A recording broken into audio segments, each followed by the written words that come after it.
Emmerson Mnangagwa speaks during the funeral ceremony of Peter Chanetsa at the National Heroes Acre in Harare, on January 7, 2017.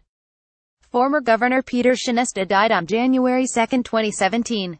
Image credits JEKESAI NJIKIZANAAFPGetty Images. What a difference a few weeks can make. 11 days ago, Emmerson Mnangagwa was still Robert Mugabe's right-hand man. In the blink of an eye, his sacking inspired the coup of a despot. A man he stood shoulder-to-shoulder with for a political lifetime. As Bob's erratic push to get his wife Grace, rather than Mnangagwa, in position to succeed him, Mr. Mugabe's authoritarian rule crashed to a halt. Now, we say that just a few weeks can make a difference. But is that really enough time for a leopard to change his spots? Mnangagwa was a loyal deputy to Robert until very recently. So should Zimbabwe be expecting anything different? Who is Emmerson Mnangagwa? Make no mistake about it. Mnangagwa is as tough as they come. His nickname, the Crocodile, is more than just a snappy remark. During the fight for Zimbabwe's liberation, he was part on the infamous Crocodile Gang that bombed a train in the 1960s. He was initially sentenced to death, but his lawyer spared him execution. By being under 21, the defense argued a death sentence was unreasonable. He spent a decade in jail, and formed a close alliance with fellow political prisoner Robert Mugabe. A stellar career in the army followed, and by the revolution, he was given a plethora of high-ranking government jobs by his old friend. He's served with Mugabe for nearly all of his 37-year reign. Which means, he's effectively been complicit in a lot of his cruel, unreasonable decisions. Mnangagwa was the Speaker of the House during the horrendous rollout of the 2000 Land Reform Act, where white farmers were attacked and killed. He was also the Minister of Social Amenities when Zimbabwe's inflation hit its peak.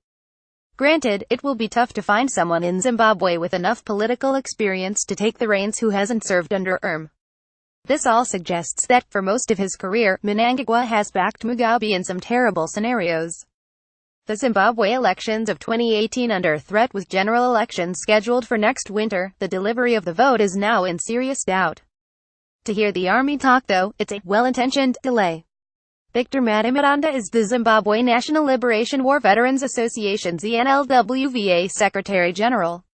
When asked about the future of Zimbabwe yesterday, he threw the notion out there that the forces would install a cross-party government. We anticipate a situation of inclusivity going forward. As far as we are concerned, no one political party can solve the country's problems, so all political parties must accept what has happened and help with efforts to restore normalcy. It might practical on paper, but this casts serious doubt over the legitimacy of this peaceful transition. Putting any type of new government in place will push the elections back 5 years, to 2023. Is this the revolution Zimbabwe wanted? If they are still unable to choose their leaders fairly, it's not exactly putting your best foot forward in a new era. Is Emmerson Mnangagwa King Junta? Sure, Mnangagwa's close ties to the army has shifted one of the most reviled presidents in the world. But just how comfortable can Zimbabwe be with that kind of power? Whilst Zimbabwe figure out their future, it's already been suggested that the military personnel who orchestrated the transition will find themselves with more political responsibility. Setting up a junta is not the type of message Zimbabwe should be giving to the world, who already have the state under the microscope.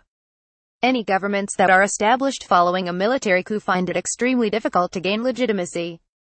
Both the African Union and 15-member-strong Southern African Development Community are on record as saying they won't recognize a party that gains power through a coup d'état.